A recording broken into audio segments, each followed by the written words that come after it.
C'est le tour de Mayra Mohamed. Mayra est maître de conférence, peut-être maîtresse même de conférence à l'UPEC, à l'INSPE, donc à l'Institut de formation. Elle est d'origine brésilienne. Dès son doctorat soutenu en 2011, ses recherches ont porté sur la formation des enseignants et ses effets sur la réussite des élèves de milieux très défavorisés dans une perspective comparative des systèmes scolaires brésiliens et français, concernant spécifiquement les inégalités socio-scolaires.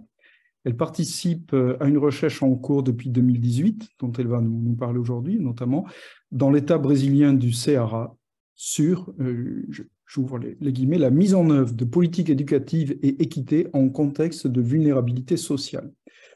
Je ne vous le dis pas en brésilien parce que je me ridiculiserais, politique dont les résultats montrent un bénéfice certain pour les élèves, nous dit-elle. Elle va venir tout de suite nous confirmer ceci pour la demi-heure de rigueur, suivi d'un quart d'heure d'échange et suivi d'un échange global de 3/4 d'heure. Donc, c'est les oui, oui.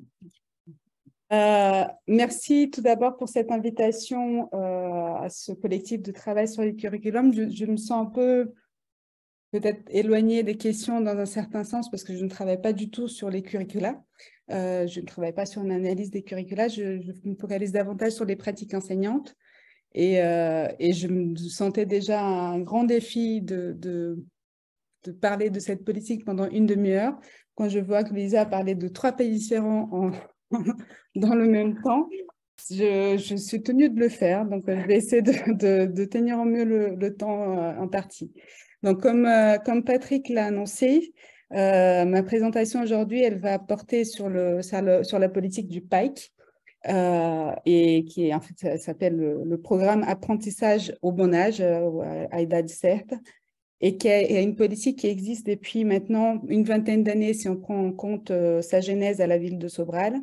Et comme nous l'avons montré dans l'article du CRES, qui donne des résultats assez probants, assez bluffants même, parce qu'on a une amélioration constante et marquée des résultats des élèves aux différents niveaux de scolarisation, notamment ça commence par le primaire et ensuite ça a été élargi au collège. Maintenant, ça commence à arriver un peu plus au niveau du lycée, on appelle l'enseignement moyen. Et en fait, j'insiste bien sur l'amélioration des résultats des élèves du système public. Juste pour un élément de contexte qui est important, au Brésil, nous avons une séparation très nette entre les systèmes d'enseignement privé et public.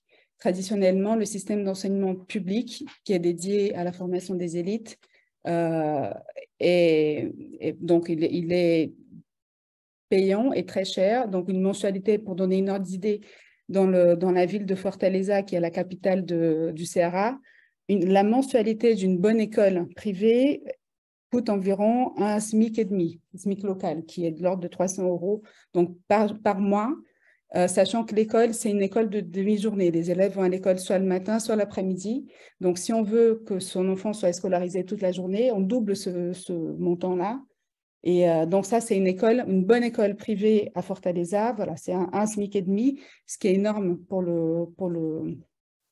les revenus locaux d'une bonne partie de la population. Donc, en fait, il y a une exclusion de fait de tous ceux qui ne peuvent pas payer ça. Quand on va à São Paulo, par exemple, les bonnes écoles, la mensualité peut aller jusqu'à 3, 4 fois, 5 fois le SMIC, voire 10 fois le SMIC si nous sommes dans des écoles très élitistes bilingues. Donc, on voit vraiment qu'il y a une séparation de la population en fonction de la voie de scolarisation qu'elles vont suivre. Et du coup, au Brésil, l'accès à l'éducation de qualité est une affaire avant tout de capital économique. Quand on peut payer, on envoie ses enfants dans une bonne école et du fait de les envoyer dans une bonne école, on assure un bel avenir devant eux.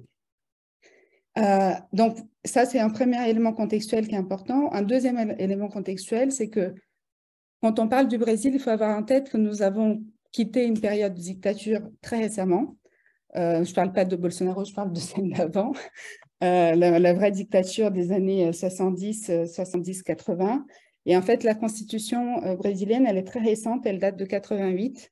Et c'est avec la mise en œuvre de l'institution et de la loi de directrice et base de l'éducation qu'on va finalement mettre en place la massification du primaire et du collège. Donc avant cela, tous les élèves n'allaient même pas à l'école, même pas à l'école publique, encore moins, et sachant qu'il y avait déjà cette distinction entre public et public. Donc c'est avec la loi directrice et base de l'éducation de 96 au début des années 2000, qu'on va avoir la massification du collège. Et c'est à ce moment-là qu'on va déplacer la discussion de la question de la massification, de l'accès à l'école, à la question de la démocratisation, c'est-à-dire de l'accès aux apprentissages, c'est-à-dire qu'est-ce que les élèves apprennent réellement quand ils vont à l'école.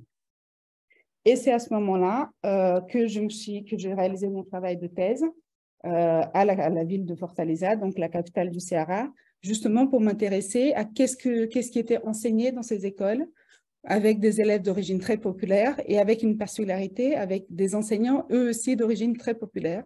Parce que, compte tenu de la dévalorisation du métier enseignant, une bonne partie des enseignants qui étaient en classe à cette période-là étaient issus de familles populaires. Donc, c'était la première génération qui avait été scolarisée, qui devenait à son tour enseignante, donc représentante de la culture scolaire. Et je m'interrogeais sur le degré d'appropriation, d'incorporation de cette culture et en même temps sur les pratiques qui permettaient de rendre accessible cette culture scolaire écrite aux élèves qui ne pouvaient absolument pas s'appuyer sur la socialisation familiale pour apprendre. Donc, à cette époque-là, j'ai réalisé un ensemble d'observations, aussi bien dans le primaire que dans le collège, dans toutes les régions de la ville, donc 45 enseignants observés et interviewés. Et j'étais très frappée justement par le fait que dans très peu de classes, des apprentissages avaient vraiment lieu. J'ai beaucoup entendu de prières. Dans toutes les classes, on priait, ou presque, même si l'école elle est laïque, mais on démarrait toujours la journée de classe par une prière. Et en fait, le sens que cette école avait à ce moment-là, c'était une école de la disciplinarisation, non pas des savoirs, mais des élèves. C'est-à-dire que c'était une école hautement moralisatrice, presque hygiéniste, avec l'idée qu'il fallait sauver ces élèves-là, qu'il fallait permettre à ces enfants, presque des sauvageons, de devenir des vraies personnes. Donc, en fait, il y avait beaucoup de prières, de morale. Donc, c'était presque une école un peu catéchiste, quelque part. Donc, dans laquelle les savoirs étaient très peu présents, ou lorsqu'ils étaient présents, ils n'avaient pas de sens en eux-mêmes. C'était dans cette idée de discipliner les élèves. Donc, et dans ce cadre-là, l'écrit dans ces écoles-là, dans les écoles de périphérie face à des élèves d'origine populaire, l'écrit, il était très largement réduit à l'activité de copie. On copiait beaucoup, beaucoup, beaucoup, bien qu'on soit à la fin du primaire. Et au collège, c'était un peu différent, mais au collège, on avait des élèves qui étaient déjà des rescapés des pratiques du primaire. Donc ça, c'était le panorama au début des années 2000. Et en fait, c'est justement à ce moment-là que le PAEC, il va commencer à être généré d'abord à Sobral, comme j'ai dit, et ensuite, il va être étendu à l'ensemble de l'État. Mais c'est important de commencer par là pour montrer que cette école-là, elle n'avait pas beaucoup de sens pour une bonne partie des élèves. Et ce qui était étonnant, pour moi en tout cas, c'est que il n'y avait pourtant aucun problème de comportement dans les classes. Les élèves étaient sages, ils étaient là, ils étaient disposés à écouter. Il n'y avait pas de chahut, de problème majeur. Donc, il y avait une certaine docilité de la part des élèves qui, d'après moi, elle était peut-être liée au caractère un peu nouveau de l'école, c'est-à-dire on a enfin l'opportunité de rentrer dans cette institution, qu'est-ce qui va se passer? Peut-être aussi un peu à l'affectivité des relations entre les personnes, entre les enseignants, entre les élèves, c'est-à-dire que le lien il se faisait sur autre chose que l'apprentissage elle-même. Et pour les enseignants, il y avait très souvent un discours de les élèves sont là, ils viennent fréquenter pour manger parce qu'il y a le goûter qui est offert et que du coup, il y a un repas qui est fourni par l'école. Donc, ils ne viennent pas pour apprendre, ils viennent pour manger. Donc, en fait, cette recherche m'a laissé avec un grand sentiment de malaise, du gâchis énorme du temps perdu des élèves, des enseignants de cette école qui était une école non apprenante. En fait, on allait à l'école et on passait beaucoup de temps et rien ne se passait. Donc, c'était un peu le sentiment que j'avais à cette époque-là. Donc, avec la mise en œuvre de la politique, je vais commencer par la genèse à Sobral. La politique, elle a été démarrée par une évaluation, par un constat. En fait, on avait déjà le système d'évaluation national et le système d'évaluation de l'État du Ceará qui existait. On est en train de fêter le 30e anniversaire, donc l'évaluation précédée à la politique que je vais décrire maintenant, donc c'était quelque chose qui existait déjà. Mais en plus de ces évaluations-là, le maire en question à l'époque, il a commandé une recherche pour savoir combien d'élèves ne savaient pas lire à la fin du primaire. Et il est arrivé au nombre effarant de 60% des élèves qui quittaient le primaire sans savoir lire. Et du coup, le point de départ, ce qui va démarrer tout le processus, c'est justement le fait d'interroger le sens de l'école.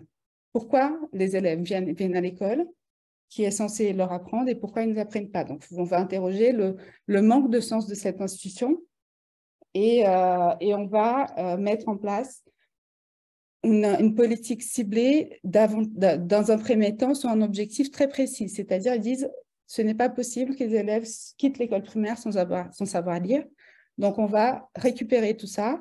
On va essayer de voir comment faire pour que tous les élèves réussissent à maîtriser ce savoir-faire. On peut discuter ici. Mais en tout cas, c'était devenu inadmissible que les élèves ne puissent pas le faire. La question, c'est que ce mouvement-là, il est accompagné par deux fronts en même temps. D'un côté, il y a des mesures qui sont de l'ordre de la gestion scolaire, donc beaucoup d'accompagnement, beaucoup de réorganisation du système, parce qu'on avait des écoles rurales à classe unique. Donc, en fait, c'était l'enseignant lui-même qui faisait cours dans sa classe, dans son séjour. Donc, il n'y a pas vraiment d'organisation de système en tant que tel. Donc, il va réorganiser le système. Il va unifier des petites écoles pour avoir des structures assez grandes avec toute l'équipe pédagogique en question, le directeur, le coordonnateur, etc. Cette équipe, elle va être elle aussi recrutée par concours, c'est-à-dire qu'il ne s'était plus des indications comme auparavant. Donc, il y a une recherche de personnes qui étaient capacitées pour le faire. Et il y a aussi un accompagnement de ces personnes, c'est-à-dire qu'elles vont elles-mêmes être accompagnées avec une formation pour faire les missions qui étaient les leurs. Et à côté de ça, on va aussi accompagner les enseignants, c'est-à-dire qu'on va leur fournir du matériel, on va proposer des formations. Donc, il y a une exigence qui devient accrue par rapport à leur travail, mais en même temps, il y a un éventail de ressources beaucoup plus large qui est à leur disposition pour qu'ils puissent réaliser leur travail. Donc, tout cet attirail de mesures, il a aussi été accompagné par des incitations, ce qui était aussi un élément important de la politique, c'est-à-dire le fait d'atteindre certains objectifs permettait aux élèves d'être reconnus, aux enseignants d'être reconnus en tant que tels, donc, et avec des incitations salariales pour les enseignants qui arrivaient à certains taux d'apprentissage de leurs élèves. Donc, cette politique, elle se met en place d'abord à Sobral, pardon. Le maire de Sobral devient gouverneur de l'État et va éteindre toute la politique à l'ensemble de l'État, non pas comme une obligation, c'est-à-dire au Brésil, c'est un système fédéré, donc chaque unité fédérative est complètement autonome et du coup, les municipalités sont responsables de leur système éducatif, donc d'embaucher les enseignants, de les payer, de les former et même du curriculum. Mais le gouvernement, et c'est quelque chose qui préexistait aussi au PAEC, il va construire un système de coopération entre l'État et les municipalités. On parle de municipalités, des petites municipalités avec peu de revenus, où l'État va fournir tout le matériel qui était nécessaire pour accompagner les enseignants, accompagner les équipes. Donc, il va fournir le matériel pédagogique, bien évidemment, il va fournir des formations. En fait, il va transposer l'expérience de Sobral à une échelle plus grande en se mettant comme une ressource à disposition des municipalités pour qu'elles puissent, elles aussi, accomplir une amélioration des résultats.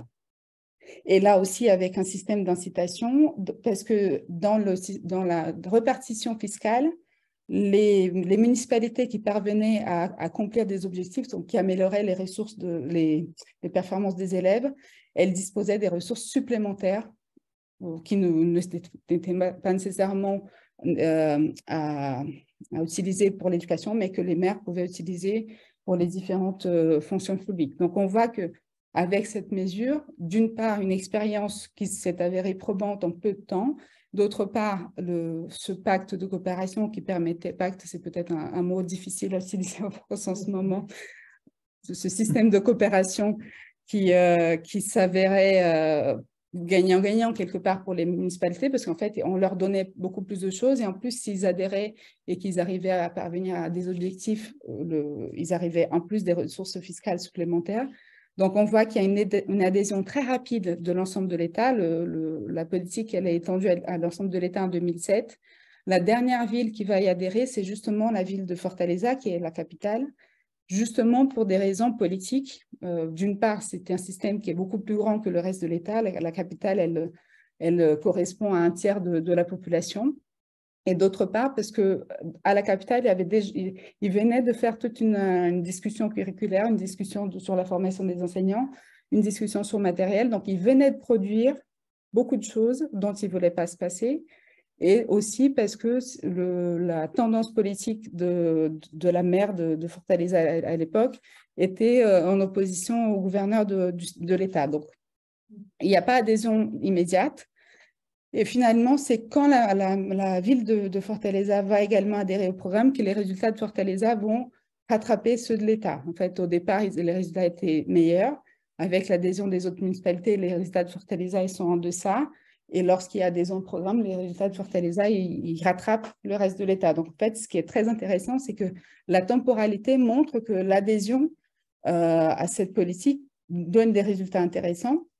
Et justement, une des questions qui m'a été posée par le groupe, c'est comment expliquer cette longue durée d'une politique qui se tient depuis 20 ans maintenant. Et il me semble qu'il y a 2 points très importants. C'est d'une part la question politique, c'est-à-dire qu'aujourd'hui, même les gouvernements et même pour les mairies qui ne sont pas de la même tendance politique que le gouverneur de l'époque, l'adhésion, elle ne s'est pas faite sur cette base-là, en dehors de la mairie de Fortaleza. L'adhésion, elle s'est faite parce qu'il y avait un gain pour les différents acteurs. Il y avait un gain pour le maire, il y avait un gain pour le secrétaire, il y avait un gain pour les enseignants, les élèves. En fait, tout le monde avait intérêt à participer, à adhérer, et ce système de coopération, il était déjà préalable parce qu'il se déroulait déjà par rapport au domaine de la santé. Donc, ils avaient déjà l'expérience de travailler ensemble en dehors de la question politique, de la tendance politique. Et c'est quelque chose, du coup, qui a tellement été incorporé dans la façon de penser l'éducation qu'aujourd'hui encore, la question ne se pose pas. C'est un programme de l'État. Et c'est justement peut-être parce qu'on n'est pas du tout dans un dispositif, on est plutôt dans un programme politique que la chose tient dans la durée. L'autre élément qui pour moi est essentiel dans la compréhension de ce qui se passe, c'est que justement, ils se sont attaqués au sens de l'école, dans l'idée qu'ils ont interpellé la fonction première de l'école, qui est d'enseigner aux élèves, et ils ont permis aux enseignants de retrouver du sens aussi dans ce qu'ils font. Le rôle de l'enseignant, c'est d'enseigner, le rôle de l'élève, c'est d'apprendre, et le rôle de l'école, c'est de permettre aux uns et aux autres de faire ce qu'ils sont censés faire. Et quand je compare, par exemple, les entretiens qui ont été faits avec les enseignants au moment de la thèse et maintenant, cette différence, elle est flagrante. À l'époque de ma thèse, j'avais des discours très misérabilistes. Parfois, avec ces élèves-là, il faut faire comme ça. Ces élèves-là, il y avait toujours ces élèves-là comme catégorisation d'un type d'élèves qui n'étaient pas vraiment des élèves. Tandis que là, ce sont des élèves. Et ils sont là pour apprendre. Et très souvent, quand on va dans les classes, je viens de rentrer du terrain, justement. Du coup, je ne sais pas si je suis dans une analyse réelle ou juste une réaction un peu à chaud. En tout cas, je suis encore très bouleversée par le terrain que nous avons réalisé. Quand on va dans les classes et quand on demande aux enseignants, alors qu'ils sont les élèves, j'ai vu qu'un tel, il avait du mal, la première chose que l'enseignant va dire, c'est oui, il a du mal, mais il a déjà réussi à faire ça et ça et ça et ça. Donc, en fait, il va montrer la progression de l'élève plutôt que le manque. Donc, on voit que le fait d'aider ces élèves, c'est devenu quelque chose qui fait partie de l'identité des enseignants à part entière. Qu'est-ce que je pourrais dire je suis à 20 minutes, c'est ça? Oui. Voilà, donc j'en ai encore une dizaine de minutes pour expliquer cette politique dont j'ai parlé, mais je n'ai pas expliqué en quoi elle consistait. La caractéristique pour moi plus importante de cette politique, c'est que c'est une politique systémique. Elle ne s'est pas attaquée à un élément en particulier, mais elle s'est attaquée à différents aspects du système, l'organisation, la structure, le curricula, la formation des enseignants, les conditions de travail, sur un ensemble de mesures qui font bloc, elles vont ensemble. Et d'autre part, elle s'est attaquée à ces différentes mesures, non pas comme un bloc qui a été imposé d'un coup en espérant de changer le système complètement, mais en fait, c'est quelque chose qui a été fait petit à petit. On a commencé par un petit objectif, on a atteint cet objectif, on a élargi dans un premier temps aux classes de primaire en disant, voilà, maintenant les élèves savent apprendre, donc on doit améliorer leur apprentissage sur l'ensemble du niveau du primaire. Ensuite, on s'est attaqué au collège. Donc, petit à petit, on commence à changer les choses. Et à chaque fois, la politique, elle a un côté presque opportuniste au bon sens du terme, parce que bien évidemment, l'État du CRA, il n'est pas un îlot, il fonctionne dans un contexte national avec des hésitations, avec les changements de loi, avec des modifications importantes au niveau national aussi. Mais on sentait qu'à chaque opportunité, on essaie d'en tirer le profit maximum. À chaque fois que, par exemple, là, en ce moment, au Brésil, la discussion est celle de l'école en temps intégral, qui est un objectif du plan pluriannuel et qui est très loin d'être atteint. À Sobral, ils ont déjà mis en place pour les élèves de seconde et cinquième année du primaire et 9e année du primaire. Donc, il y a une longueur d'avance sur les choses qui sont prônées avec l'idée qu'on teste et cet élargissement aux élèves de 2e, 5e et 9e année se fait cette année pour que l'année prochaine, ça se fasse pour l'ensemble des élèves. Et c'est quelque chose qu'au niveau du Brésil n'est absolument pas en réflexion. Et la première école qui a testé l'école en temps intégral, à Sobral, elle l'a fait il y a 7 ans. Donc, c'est vraiment quelque chose qui est expérimenté, testé, et ensuite, il est incorporé au système avec l'idée qu'on va toujours essayer de favoriser au maximum les choses. Il y a un point de critique qui est très important dans cette politique, c'est justement la question de l'évaluation. Parce que les élèves, ils sont évalués au niveau national comme au niveau de l'État, voire par les municipalités. Au niveau de l'État, justement, c'est ce qui national, pardon, ce qui permet de comparer les États et les municipalités entre elles. Il y a l'épreuve de l'IDEB qui est faite en 2e, 5e et 9e année. Donc, ce n'est pas anodin que la mairie instaure des temps intégral sur ces 3 niveaux-là. Et il y a beaucoup de discussions en disant les élèves, ils ont des meilleurs résultats parce qu'on fait du bachotage, on les prépare pour les évaluations. Or, et bien évidemment, il y a une préparation aux évaluations. Les pratiques, elles sont organisées beaucoup en fonction de ça, mais quand on va réellement observer les pratiques, on voit qu'il y a une approche très réflexive de l'évaluation. C'est-à-dire, par exemple, à Sobral, dans les situations où un enseignant fait son cours à partir d'une épreuve type, par exemple, il ne va pas se limiter à évaluer les élèves sur la bonne réponse, il va analyser les réponses avec les élèves. C'est-à-dire, si tu réponds ça, qu'est-ce que ça veut dire? Si tu réponds telle autre chose, qu'est-ce que ça veut dire? Donc, en fait, ce n'est pas juste de la préparation aux évaluations, il y a une réflexion autour de qu'est-ce que ça veut dire que de se confronter à un écrit et de réfléchir avec l'écrit, avec des gestes de l'étude qui sont eux aussi systématisés. C'est-à-dire, tu as un texte devant toi, qu'est-ce qui dans le texte te permet de répondre à cette question? Donc, tu vas l'entourer, tu vas identifier, tu vas relier à l'item en question. Il y a vraiment ce souci d'expliquer, de rendre visible aux élèves des choses qui n'étaient absolument pas visibles quand je fais la recherche une vingtaine d'années auparavant. Cette idée de l'importance de l'évaluation, elle est centrale dans la politique, certes. Le discours que les enseignants en ont sur cela, dans quelques articles où il y a des personnes qui vont avoir une approche très critique sur cela, dans les écoles où on a été, il était beaucoup plus nuancé, voire même favorable. Quand on essaie de discuter, en essayant de provoquer un peu les enseignants avec une approche comparative en disant « Ah, tu sais, en France, dans les écoles, il n'y a pas de coordinateur pédagogique. » Les enseignants ils nous regardaient et disaient « Mais s'il n'y a pas de coordinateur, il n'y a pas d'évaluation.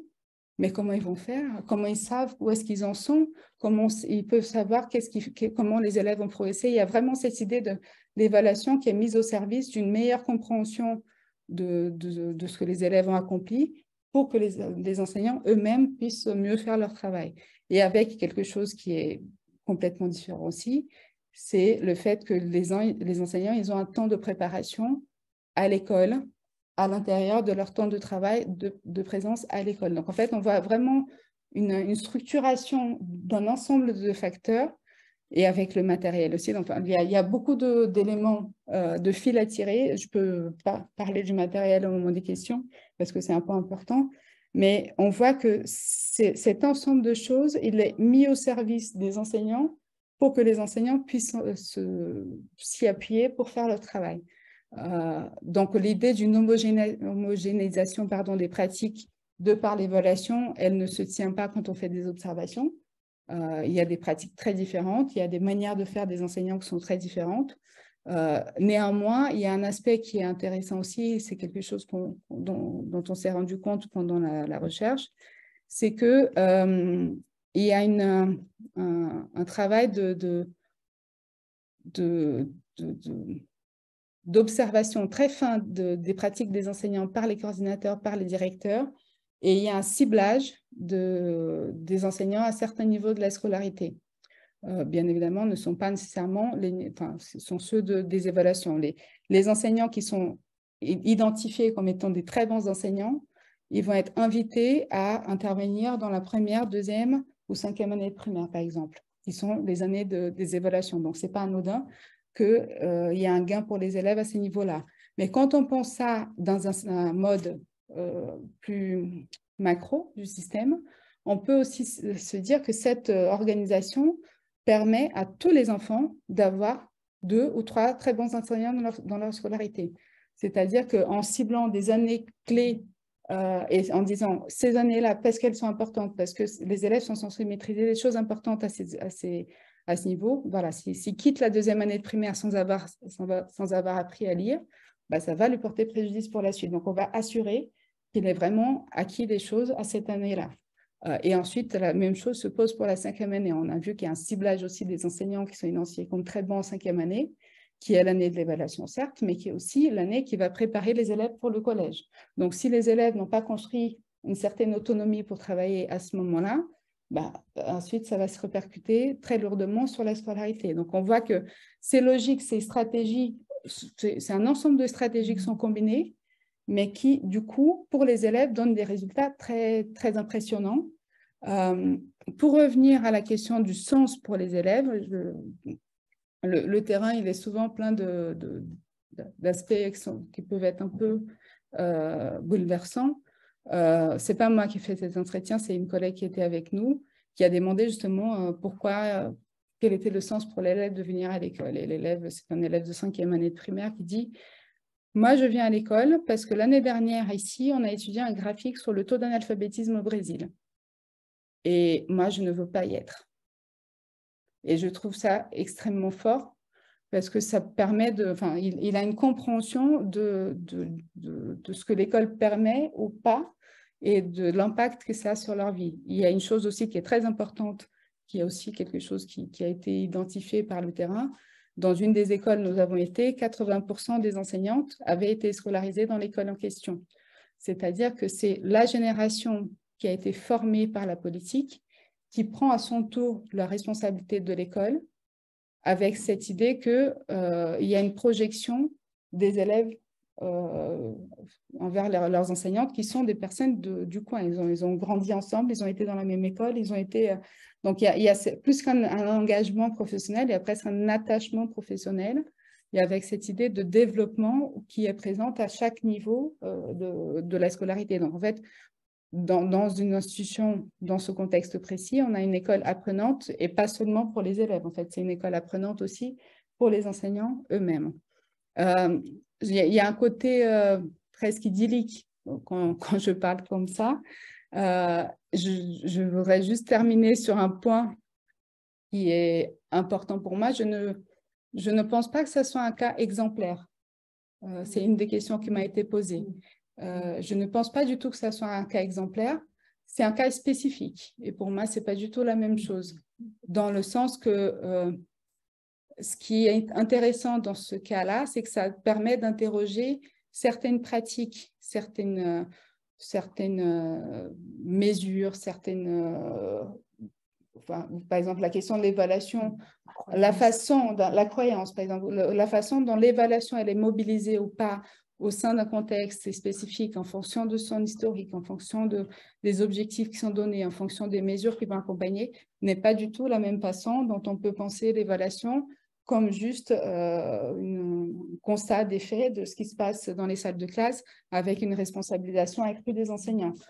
Au CRA, oui, il y a une responsabilisation des enseignants, mais en fait, il n'y a pas qu'une responsabilisation des enseignants, il y a une co-responsabilisation de l'ensemble des acteurs et il y a surtout une responsabilisation du système envers les enseignants. Et je pense que ça fait une différence énorme parce qu'ils sont censés, oui, rendre des comptes du travail qu'ils font, ils sont censés enseigner, mais ils le font face à un système qui les accompagne, qui leur donne la possibilité de faire le travail qu'ils font. Voilà, je termine ici parce que je suis à 29 minutes. Merci beaucoup. Donc, comme pour les collègues précédents, les membres du groupe ont la possibilité, pendant un quart d'heure, d'échanger avec Mayra. Moi, je veux bien commencer parce que Très bien, merci. Voilà, on avait bien lu et bien discuté autour des travaux de Mayra. Donc, merci beaucoup parce que c'était ce que j'ai lu et là, ce que j'entends, c'est vraiment absolument passionnant. Moi, ce qui me frappe aussi, c'est qu'il y a des points que l'on retrouve à travers les 3 présentations, notamment justement l'absence de fragmentation qui serait le problème et la perte de sens chez nous. L'importance aussi de la stabilité, ce qui là aussi s'oppose à ce que nous faisons. Alors, je vous remercie aussi pour vos dernières phrases parce qu'elles m'ont beaucoup frappé, surtout en ce moment où nous avons les résultats PIRLS. On nous interroge et tout ce qu'on retient de ce que nous disons, bien sûr, c'est que ça peut être la faute des enseignants. Et non, c'est dommage. Voilà, c'est pas du tout ce qu'on tient à dire et c'est pas du tout ce qu'on veut faire passer. C'est bien un système là et voilà qui ne fonctionne pas. Et ça rejoint ce qui avait été dit d'ailleurs en début. C'est pas parce qu'on investit beaucoup finalement dans l'école qu'on a et beaucoup d'heures aussi qu'on a de bons résultats. C'était tout à l'heure Louisa qui le disait, mais c'est vrai que le nombre d'heures ne donne pas de bons résultats. Moi, j'avais juste deux questions. Une première donc sur laquelle je reviens un petit peu, c'est sur le contenu des enseignements et le contenu des évaluations. Donc, je vous dis tout de suite l'enjeu de ma question, c'est est-ce que vous êtes spécifiquement sur le code ou est-ce que vous êtes sur le code et la compréhension? Est-ce que vous êtes beaucoup sur la compréhension? Voilà, ça c'était vraiment ma question. Et la deuxième, en vous écoutant, c'est finalement, donc je pose les deux parce qu'après je n'aurais pu le voir au chapitre. Donc la deuxième question, c'est finalement, quelle est la place des chercheurs, des didacticiens dans cette expérimentation, puisqu'on voit que vous êtes beaucoup intervenus, que vous avez beaucoup, avec sans doute d'autres personnes. Donc tout à l'heure, on se posait la question, on a bien vu sur le cas du Québec, où on sort un peu des didacticiens, on les met un peu hors jeu sur certaines choses. Donc finalement, là, quelle place ont-ils? Voilà, je m'arrête. Et en tout cas, merci. Merci à vous pour ces questions. Non, on n'est pas du tout dans un apprentissage du code, pas uniquement en tout cas. Et par contre, selon les villes, les choses se déroulent différemment. À Sobral et à Fortaleza, ce n'est pas du tout de la même façon. Mais à Sobral, ils ont un accent mis sur l'apprentissage phonétique. Ils ont une approche phonique de l'alphabétisation en première année. C'est quelque chose qui est spécifique à la ville de Sobral et à laquelle ils tiennent et je peux en parler après parce qu'on en a observé en salle de classe, c'est-à-dire qu'ils vont vraiment relier le nom de la lettre au son de la lettre et ils vont faire des dictées dès la première année avec le son de la lettre pour que les élèves recomposent le mot. Et ce qu'ils disent, c'est que cette approche qui est très réflexive sur les éléments linguistiques leur donne une très grande maîtrise du code et que ça enlève des difficultés de compréhension par la suite. Ça, c'est les propos des enseignants et des directeurs. Mais dans les pratiques, dans les classes qu'on a observées dans les années de l'école primaire, enfin les différentes années d'école primaire, ils étaient beaucoup sur l'apprentissage de la compréhension, sur l'interprétation des textes, avec des choses, un niveau d'analyse, par exemple, dès qu'ils avaient un texte devant les élèves, une systématisation des choses, par exemple, ce texte-là, quel type de texte il s'agit. Est-ce que c'est un conte? Est-ce que c'est une fable? À quoi on voit que c'est un conte, une fable? Et ensuite, vraiment la systématisation d'éléments d'analyse avant de rentrer dans le sens. Donc, ils ne sont pas du tout dans le code uniquement. La question de l'évaluation, comme des contenus d'enseignement, juste pour élargir un peu plus, au Brésil, il y a un pavé, ce n'est pas un document curriculaire, c'est un pavé curriculaire, il y a un document de 600 pages avec le référentiel curriculaire de l'ensemble de la scolarité. Et ce référentiel, il est organisé avec, pour chaque niveau et chaque discipline, il est organisé avec d'abord un texte qui explique les grandes lignes de l'approche choisie, et ensuite avec ce qu'ils appellent des descripteurs, qui sont des objectifs curriculaires très précis. Et cet élément de descripteur, il est central dans la compréhension de cette politique parce qu'en fait, les descripteurs qui sont dans le curriculum au niveau national, qui sont repris dans les curricula aussi bien de l'État que des municipalités, ils se retrouvent ensuite dans le matériel qui est fourni aux enseignants. Donc, les enseignants, quand ils s'appuient sur le matériel qui est fourni par la mairie ou par l'État, ils savent quel élément du curriculum ils sont en train de travailler et c'est à partir de ça qu'ils vont préparer leurs cours. C'est-à-dire qu'ils essayent vraiment d'identifier qu'est-ce qui... Et cette chose-là, elle est reliée à l'évaluation. Qu'est-ce qui, dans ta classe, n'a pas très bien marché, tel et tel descripteur. Donc, on va chercher des situations, des contenus, des activités qui permettent de travailler tel descripteur. Donc, en fait, le descripteur est un élément central de la politique. Pour la place des chercheurs, je ne suis pas du tout didacticienne, tout d'abord. J'ai un parcours sciences de l'éducation avec une orientation sociologique d'emblée. Et les débats de l'accompagnement des chercheurs sur place, il est très complexe pour différentes raisons. Les collègues avec qui on a fait la première recherche qui date de 2018, certaines d'entre elles avaient participé à l'élaboration d'un document d'accompagnement du PAEC. Et vu les résultats, elles sont allées dans les classes avec des attentes énormes par rapport aux pratiques qu'elles allaient observer. Et en fait, elles étaient hyper déçues, mais vraiment très, très déçues, parce que c'était des pratiques de classe ordinaires, c'était des pratiques de classe lambda. Et en fait, c'est justement quand on met ces pratiques de classe ordinaire en perspective, avec ce que j'avais observé dans la thèse, c'est qu'on peut voir la différence qu'il y avait et ce qui explique que c'est une école qui fonctionne en fait. Et c'est tout simplement une école où les élèves sont en train d'apprendre, où les enseignants sont en train d'enseigner. Avec une particularité, c'est quelque chose qui a été travaillé par Sergio Martinique, un collègue du Chili, d'un usage de temps de classe beaucoup plus intensif que dans d'autres contextes. Il a une méthodologie, ça s'appelle méthode Stalins, qui comptabilise le temps de classe à l'école. Et en fait, ce qu'ils ont remarqué dans les écoles où nous avons été, c'est qu'il y a très peu de temps qui est perdu pour des choses non scolaires, pour des organisations de la salle de classe, pour l'appel, pour d'autres choses. En fait, quand ils sont en classe, ils sont en train de travailler, tous. Donc, voilà. Et après, il y a un autre élément aussi, c'est qu'à Fortaleza, il y a deux grandes universités, l'université fédérale et l'université de l'État. L'université fédérale, c'est celle qui travaille avec une approche plus didactique et il y a une opposition frontale à cette politique. Donc, enfin, ils n'étudient pas du tout cette politique à l'université fédérale par opposition à l'ancien gouverneur. Et dans l'université de l'État, ils ont une approche qui est moins centrée sur la didactique et plus centrée sur la politique. Donc, en fait, ils étudient la politique, mais ils ne vont pas nécessairement dans les salles de classe. Donc, c'est une étude des politiques qui reste très au niveau documentaire, parfois des entretiens, mais qui ne descend pas dans les pratiques réelles des acteurs pour comprendre comment les acteurs s'en saisissent réellement et ce qu'ils en font.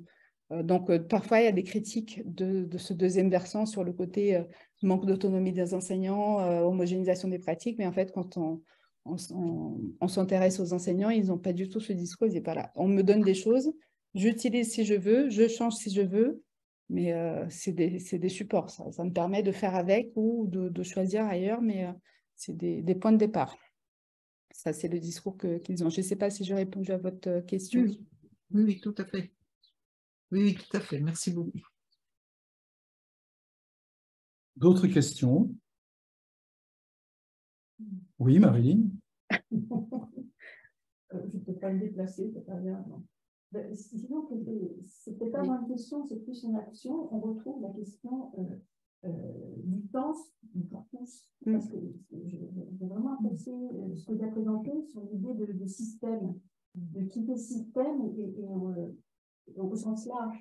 Du coup, on a à la fois une intégration, une cohérence des actions à tous les niveaux, macro-micro, en caricaturant un petit peu, mais aussi l'objectif commun, et sur un objectif commun qui était c'était la scolarisation et l'apprentissage des élèves sans s'éparpiller, un grand objectif commun et une cohérence, une intégration sur les actions à tous les niveaux.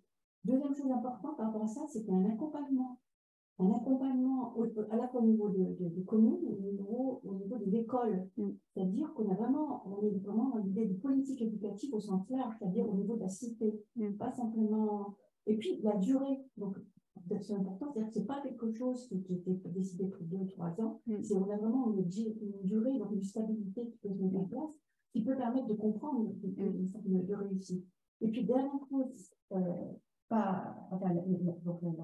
l'accompagnement, je ne sais pas si j'en ai parlé ou pas, l'accompagnement aussi à la fois des enseignants et des municipalités, pareil, à tous les niveaux, donc on ne laisse pas les... Et puis la valorisation à tous les niveaux aussi. Valorisation des élèves, valorisation des enseignants, valorisation des communes, alors je ne sais pas la valorisation de l'État, du coup, oui, au niveau du Brésil en lui-même, c'est la question qui vient un petit peu. Oui, alors... Je suis d'accord avec les différents éléments qui ont été mis en avant. Enfin, la centration, il y a une chose importante sur la centration sur l'objectif commun. Je pense qu'il faut garder en perspective quand même qu'on ne parle pas des mêmes objectifs d'apprentissage que dans le contexte français. Là, on est dans une école qui est en train de s'installer au sens république du terme. C'est dans quel moment l'école devient une chose publique qui est censée accompagner l'ensemble des individus vers des apprentissages. Donc, je pense qu'il y a quelque chose de ce moment spécifique qui est nécessaire de prendre en compte parce que il me semble que l'amélioration des résultats, elle est peut-être plus rapide et plus ciblée quand l'objectif est celui-là, je pense.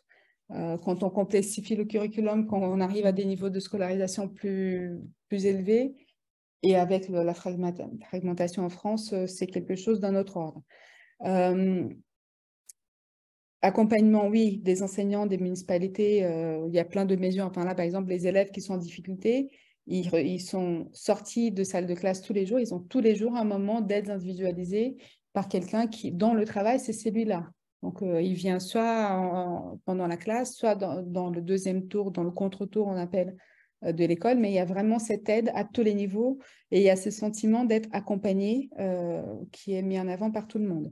Sur le Brésil, il y a des choses intéressantes à dire et qui mettent en relation, je sais que Patrick, il aime bien cette question du temps en lien avec les questions de l'espace. Le PAEC, il y a une tentative de nationalisation du PAEC. C'était au gouvernement de Dilma, je pense, où justement le fameux maire en question, il est devenu secrétaire d'éducation, ministre de l'éducation, pardon, sous Dilma. Et en fait, ça a été un échec total. Parce que le passage d'échelle, il n'est pas si facile que ça. Je pense que il y a certains aspects du microcosme politique du CRA qui participent au fait que cette politique puisse durer, puisse avoir une vie et en même temps que la chose puisse tenir au bon sens du terme. Et c'est exactement ce qui explique aussi qu'encore aujourd'hui, la ville de Sobral, elle fonctionne un peu comme une espèce d'incubatrice des politiques. Donc, ils testent d'abord à Sobral et comme la famille elle a encore un poids important dans la politique du CRA, ensuite, la chose, elle est étendue à l'ensemble de l'État, mais il y a toujours cette histoire on teste d'abord, on élargit à l'État avec des résultats qui sont importants, mais qui sont peut-être moins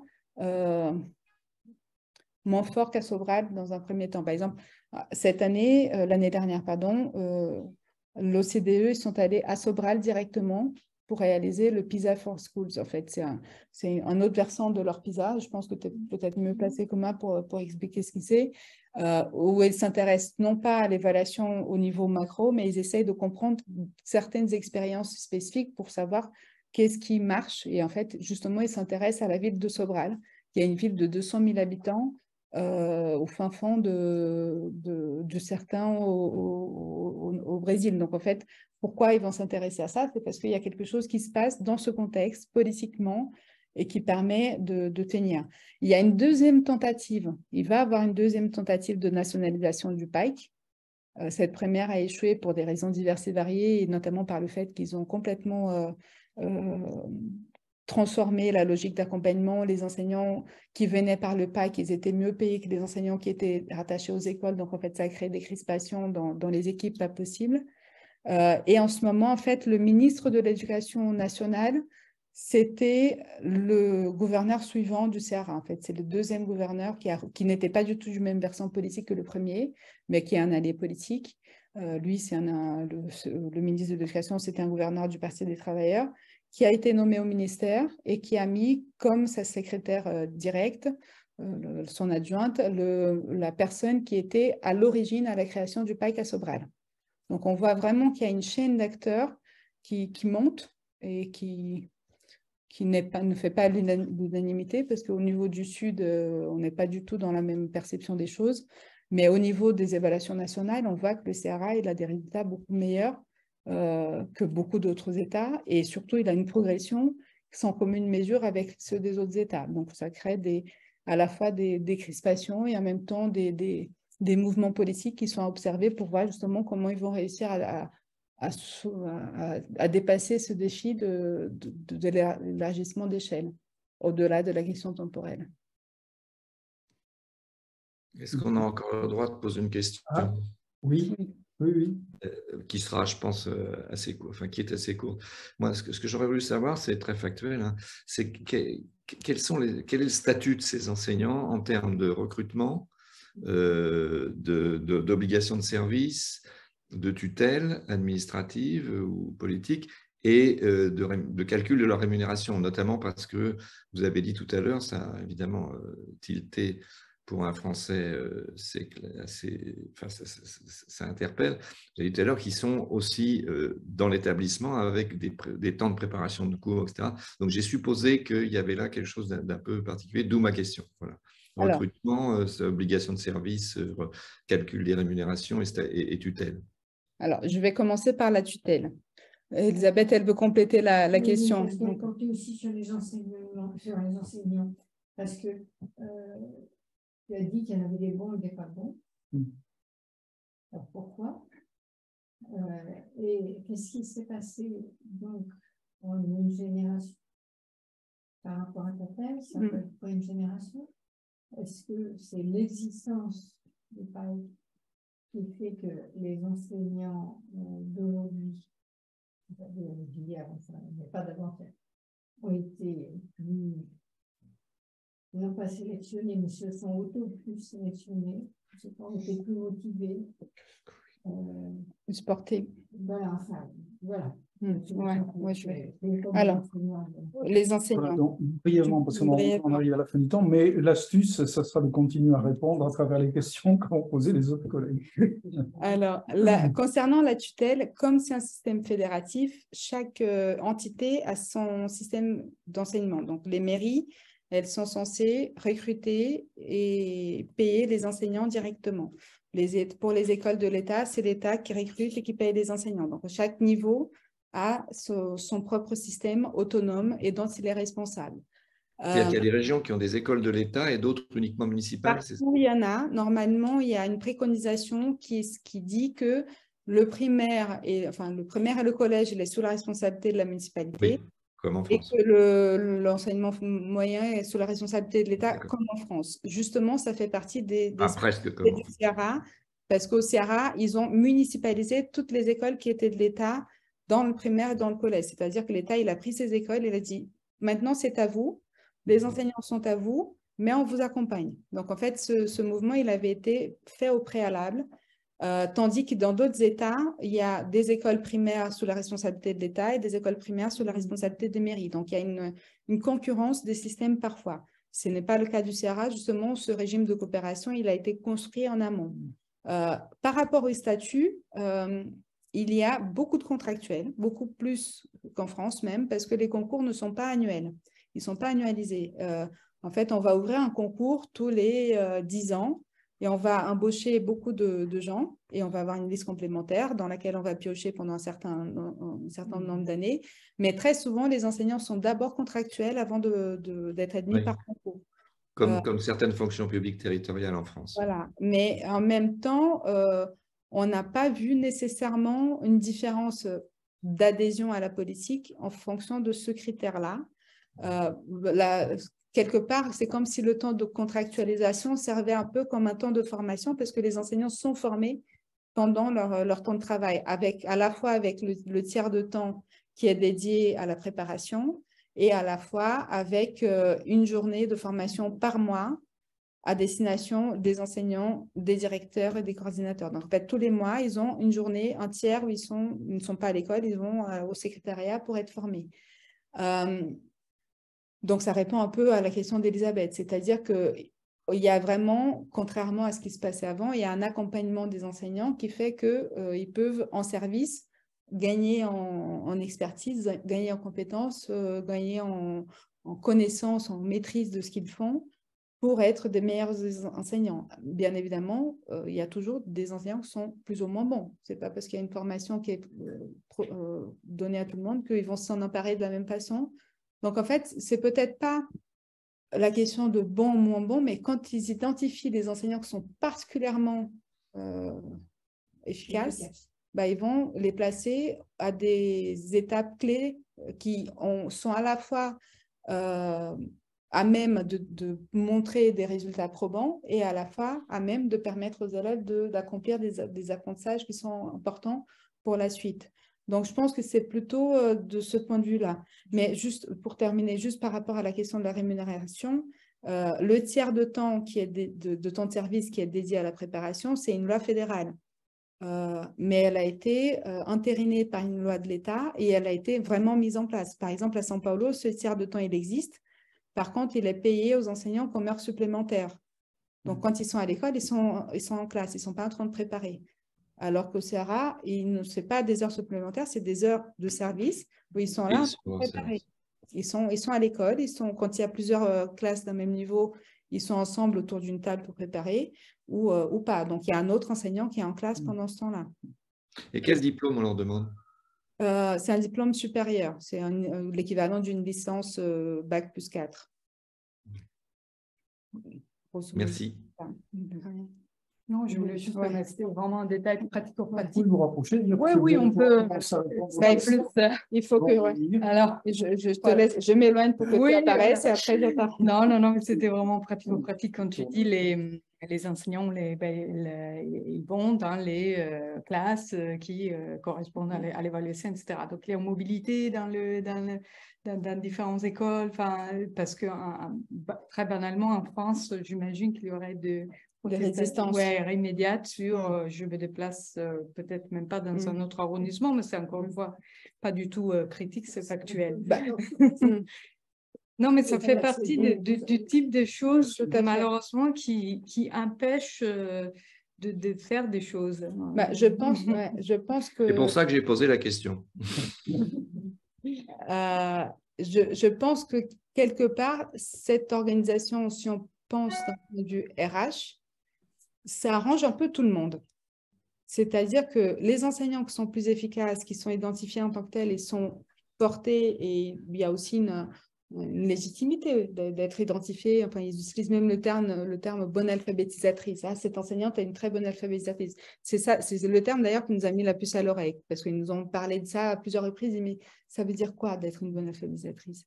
Et en fait, lorsqu'on identifie les personnes comme étant particulièrement efficaces, on va les placer à des moments clés et les autres, quelque part, on les laisse un peu tranquilles. C'est-à-dire qu'ils suivent quand même les choses, ils font des pratiques et ils récupèrent des élèves qui sont plutôt bons parce qu'ils ont été formés par les collègues. Donc, ils ont aussi un bénéfice du travail des collègues précédents. Donc, je pense que ça arrange tout le monde, quelque part, au niveau de la RH. Il y a des années qui sont, et même en France, c'est un peu pareil, CE1, CE2, c'est des années peut-être moins clés que le CP ou la fin du CM2 où il faut… Voilà, CE2, oui, mais voilà. Mais je pense qu'il y a des années plus ou moins importantes, sauf que là, il y a un consensus. Par contre, ce n'est pas obligatoire. Il y a plusieurs enseignantes qu'on a vues. Ah non, j'étais en deuxième année, j'étais en première, on m'a demandé d'aller en deuxième, je n'ai pas envie, je suis restée là où j'étais. Et ça ne pose pas un problème majeur. Et de la même façon, il y a une enseignante qu'on a vue qui a été en deuxième année pendant des années.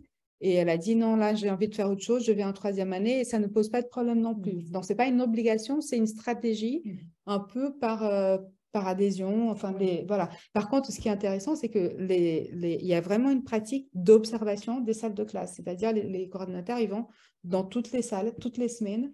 Les portes sont ouvertes et il y a un regard qui est construit pour savoir ce qui se passe en classe. Merci. Alors, André, Philippe, Jean-Pierre et Denis qui rongent leurs freins depuis un moment ont désormais, voilà, juste pour les 5 minutes, ils peuvent mettre à la question, donc poser des questions à Louisa, Mayra et Raphaël, donc dans l'ordre qu'ils veulent.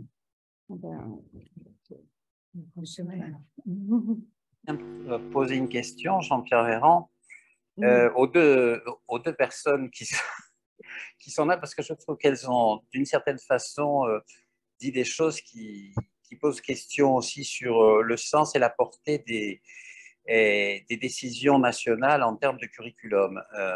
J'ai entendu Louisa nous parler des Istruzioni nationales en Italie, qui sont un document fort léger, et j'ai entendu qu'au Brésil, au contraire, il s'agissait d'un pavé énorme. Alors, je voudrais savoir justement quel lien et quel effet de cette distorsion entre une somme de descripteurs qui semble être particulièrement élaborée au niveau national, ou au contraire des instructions qui sont extrêmement générales, et la réalité de ce qui se passe dans les établissements que vous avez vus l'une et l'autre. Oui, merci. Je commence rapidement par dire que de mon expérience, qui est pas très grande, mais des lectures, des curricula des pays étrangers, notamment européens, je suis un peu centrée sur l'Europe. L'Italie est l'exception, hein, c'est-à-dire que les fameux curriculums écossais, etc., on dit toujours que ce sont les fondamentaux, enfin, on précise les choses fondamentales que les élèves doivent acquérir, et les choses fondamentales, ça fait 300 pages, c'est en fait assez détaillé, mais l'Italie, je basculé dans un système complètement opposé à celui d'avant. Donc, j'ai oublié de vous l'amener parce que c'est toujours choquant à voir. Les indications, hein, donc les indications dès l'école maternelle jusqu'à la fin du collège, donc c'est des 3 ans à 14 ans, ils font 60 pages. Et formidable. Et les programmes de philosophie, peu importe, histoire du lycée, ça peut faire 2 pages, 2 pages, enfin voilà, 2 pages et demie. Et c'est exactement le même, chose qui m'avait choqué moi aussi à l'époque, pour les lycées scientifiques, artistiques, etc. Ce sont exactement les mêmes indications. Alors, effectivement, dans ces cas-là,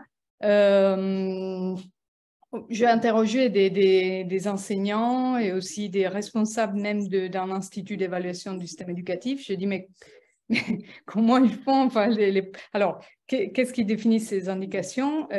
Un peu ce qu'il disait Mayra sur les descripteurs, c'est-à-dire que on définit le profil de l'élève sortant du cycle. Donc là, il y a des cycles de 3 ans, par exemple l'école, la scuola media, donc le collège, c'est 3 ans et c'est un seul cycle. Et on définit donc le profil d'élève sortant et au sein comment dire, on définit aussi ce qu'on appelle les traguardi. Alors, je ne sais jamais comment traduire, c'est comme des étapes. Les traguardi, c'est quand on arrive dans une course, on arrive à un point d'étape. Oui, un point d'étape, en fait. Et donc, on fait des mini-profils, des points d'étape. C'est un peu les descripteurs qui disaient Mayra. En fait, donc, on a vraiment que les objectifs avec quelques contenus, les fameux d'Antellieri au lycée. Mais juste pour dire que quand je vais interroger les enseignants, alors ils n'étaient pas choqués. Moi, je disais, mais comment vous faites? Enfin, vous n'avez rien, en gros. Et ils n'étaient pas trop, ils comprenaient pas trop la question et ils disaient en fait, ils se réunissaient entre enseignants de la même discipline au sein de l'établissement pour décider un peu qu'est-ce qu'il fallait faire. Et du coup, il avait les enseignants, les jeunes enseignants qui disaient, oui, bah, moi, je suis un peu mes collègues plus expérimentés, on se met d'accord sur les objectifs. Mais il y avait aussi un enjeu sur les manuels scolaires, il m'a été le responsable de la... Le monsieur qui travaille dans l'Institut d'évaluation disait, ben là, il y a deux cas de figure. Il y a l'enseignant formidable qui fait ça, lui, avec ses collègues, etc. Et il y a l'enseignant qui ouvre le manuel scolaire et c'est ça les nouveaux programmes. Donc voilà, c'est ça qui se passe en pratique, mais en sachant qu'effectivement, un curriculum si synthétique, c'est plutôt une exception de ce que j'ai vu. Merci. Donc, ça ne m'étonnait pas que Mayra parlé des 600 pages. Oui, bah, il y a 600 pages, mais 600 pages, c'est dur à avaler, je pense aussi, parce que justement, c'est beaucoup. Et je pense que c'est justement c'est peut-être moins le document en lui-même que la complémentarité de vecteurs à partir desquels les descripteurs ils arrivent aux enseignants, en fait. Il y a le matériel, bien évidemment, il y a l'évaluation, mais en fait, et la formation, c'est-à-dire que quand on interroge les enseignants, on dit, voilà, vous avez les formations qui sont offertes par la mairie, laquelle vous semble le plus intéressante? Ils disent celles qui sont centrées sur le matériel. Parce qu'ils disent, ça nous permet de savoir comment on va travailler en salle de classe. Mais ce qui est paradoxal, c'est que quand on regarde les pratiques, finalement, on voit que peut-être plus à Fortaleza qu'à Sobral, mais à Fortaleza, quelque part, les enseignantes les plus efficaces, c'est justement celles qui s'éloignent le plus du matériel. Parce qu'elles sont capables, enfin, elles s'en emparent et elles sont capables de réfléchir à d'autres éléments. En fait, elles vont s'en servir du matériel aussi, parce que le matériel, il vient avec la fiche qu'elles peuvent utiliser en salle de classe, il vient avec le cahier d'activité des élèves. C'est vraiment un ensemble de matériel. Et dans le cahier du maître, enfin, le livre du maître, il y a la page du livre de l'élève avec toutes les explications à côté pour dire comment utiliser, où est-ce que ça va rentrer, comment relier avec les autres choses. Donc, il y a un ensemble de documents d'accompagnement du curriculum qui permettent à l'enseignant de ne pas attaquer les 600 pages, mais de se focaliser sur qu'est-ce qu'il va faire dans sa classe avec ses élèves. Et en même temps, je pense que ce matériel, il a aussi un rôle de socialisation des élèves. C'est-à-dire que pour les enseignants qui sont peut-être qui adhèrent le moins ou qui sont moins au fait avec les préconisations, quand ils utilisent le matériel, et souvent, c'est des activités où les élèves peuvent être un peu autonomes, un peu comme des cahiers d'activités où les élèves peuvent, malgré tout, ils peuvent apprendre. Ils peuvent apprendre à se servir d'un écrit, à suivre un raisonnement qui est la suite des exercices. Donc, en fait, il y a aussi ce rôle-là de permettre à l'élève de s'en emparer par lui-même ou par un accompagnement avec les parents, ou il y a des élèves qui ont dit à Fortaleza, non, c'est la tata, c'est la maîtresse, c'est la tata de soutien qui m'a fait faire ça. Donc, en fait, on voit que ce matériel, il circule aussi au-delà de la salle de classe. Mais voilà, ce n'est pas que le curriculum qui permet d'arriver jusqu'aux classes, et c'est justement pas... Enfin, une des choses qui nous laissent penser que ce n'est pas que le curriculum, parce que le curriculum est la nationale, et justement, tous les États n'ont pas la même tendance de progression qu'au CRA. Donc, en fait, ce n'est pas le matériel lui-même. Enfin, ce n'est pas le programme lui-même. Il permet... Le matériel, ça, c'est une question à laquelle on doit répondre. À Sobral, c'est une maison d'édition de Sobral, de gens qui étaient de la mairie, qui construisent le matériel et qui vendent ça à la mairie. Après, il n'y a pas le matériel, il y a plusieurs matériels. Le ministère, il envoie un manuel pour chaque discipline. Et à Fortaleza, il y a, comme à Sobral, la mairie, elle achète aussi du matériel pour les élèves. Alors André n'a pas accès à son micro pour des raisons qui nous échappent, et donc il a posé une question par écrit que tu peux lire si tu veux avant d'essayer de lui répondre. Ma question porterait aussi sur l'évaluation des bons et des moins bons enseignants des écoles populaires de l'État brésilien dont parle Mayra, même si elle a bien relativisé en efficace. Que sait-on de la validité des critères utilisés par les coordinateurs? A-t-on une possibilité de mesure de l'efficacité des enseignants en matière de donner du sens?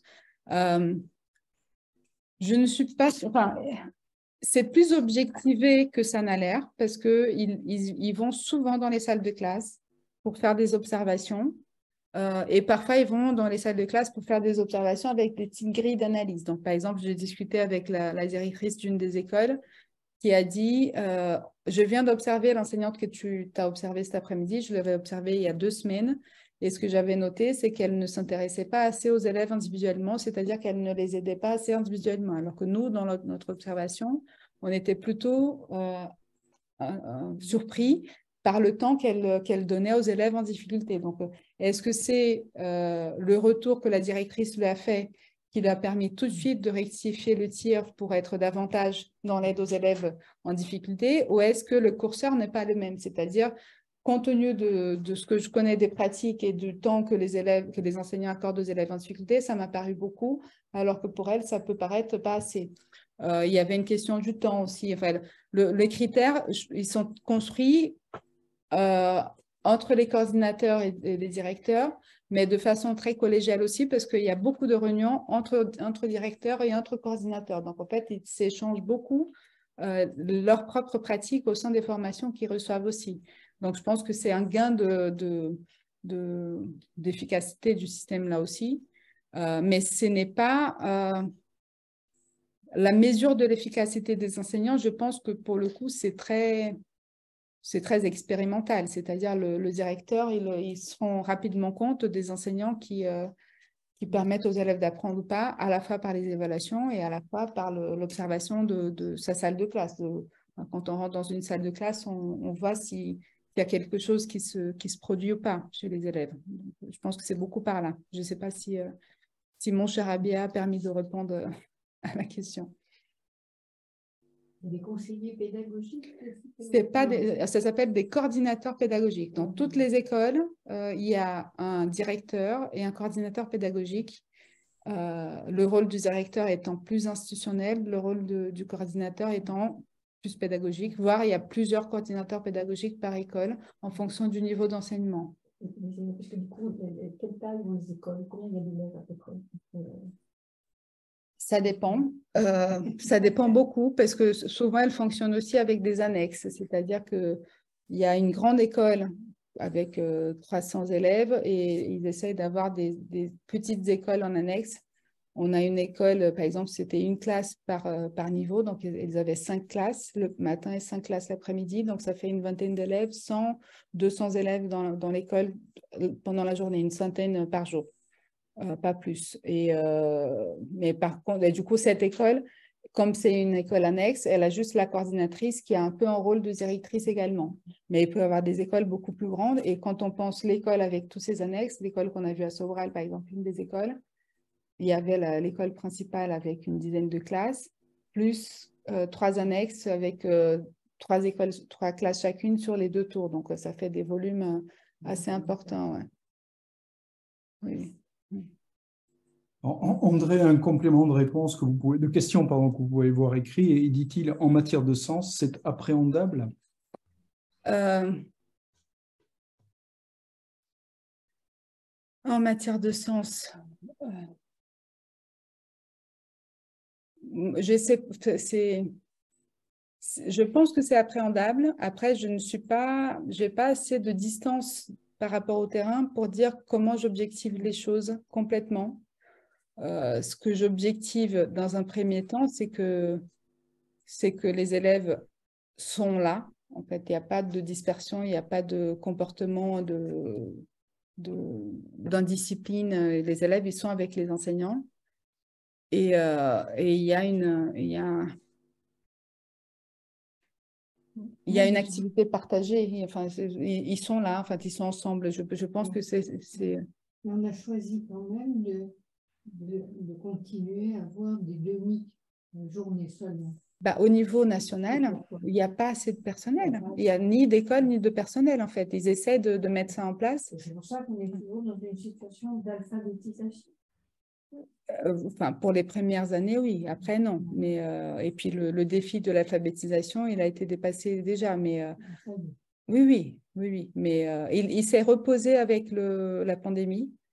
où les enseignantes ont récupéré des élèves qui n'avaient pas été scolarisés pendant les premières années du primaire. Mais la question de la demi-journée de classe, c'est qu'il n'y a pas assez ni de personnes, ni d'espace pour scolariser autant d'enfants. Pour prolonger la question, ça veut dire que les enfants sont contents d'aller à l'école. Oui. C'est pour ça que c'est appréhendable. Oui, c'est ça. Les enfants, ils sont contents. Ils voudraient y aller la journée entière. On leur a posé la question de si jamais il y avait une pandémie, qu'est-ce qu'il faudrait mettre en place vraiment. Il dit pas arrêter l'école. Ne pas quitter l'école. Enfin, être à l'école pour eux, c'est un espace où ils sont heureux. Et c'est même et les autres, enfin, on sent que les enseignants aussi, c'est quelque chose, ils sont contents d'être là, ils sont contents d'être avec les enfants. Ce qu'ils font, ça a du sens. Je ne sais pas si... Je pense que, si je peux me permettre, un petit complément, pas des réponses, des discussions. Je pense vraiment, derrière cette question du sens, il y a la question que Mayra a évoquée beaucoup, et on l'a un peu tous évoqué, de l'adhésion. Enfin, il y a vraiment l'adhésion à un projet, oui. Et c'est comme, moi je dis parfois, la similitude avec l'équipe... une équipe de sport. Dans une équipe, il y a différents joueurs qui ont différentes caractéristiques et qu'on soit attaquant ou défenseur, c'est pas du tout un problème.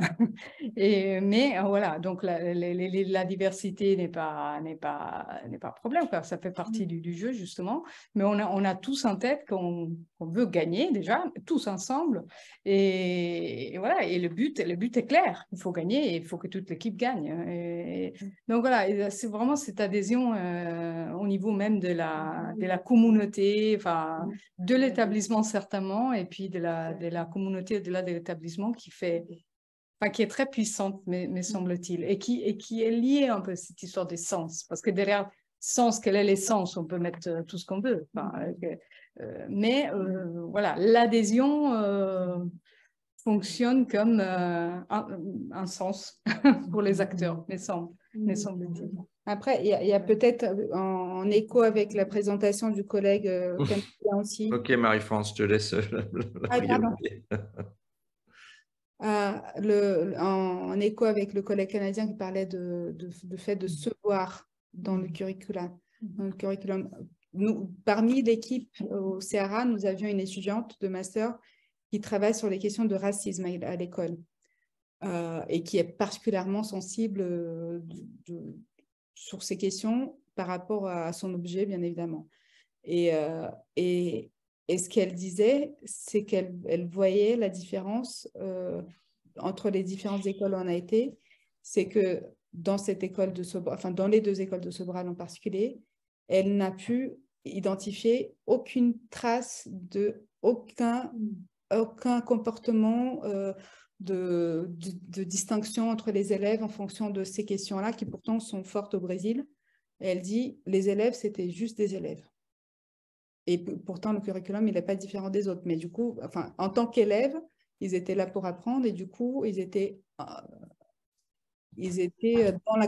faisaient partie du collectif au même titre que les autres, tandis que dans les observations qu'on a faites à Sobral, à São Paulo, pardon, par exemple, ou en moindre mesure même à Fortaleza, elle pouvait voir des situations où les élèves restaient entre eux, plus une approche un peu plus communautariste. Là, à Sobral, elle a dit, il n'y en avait rien.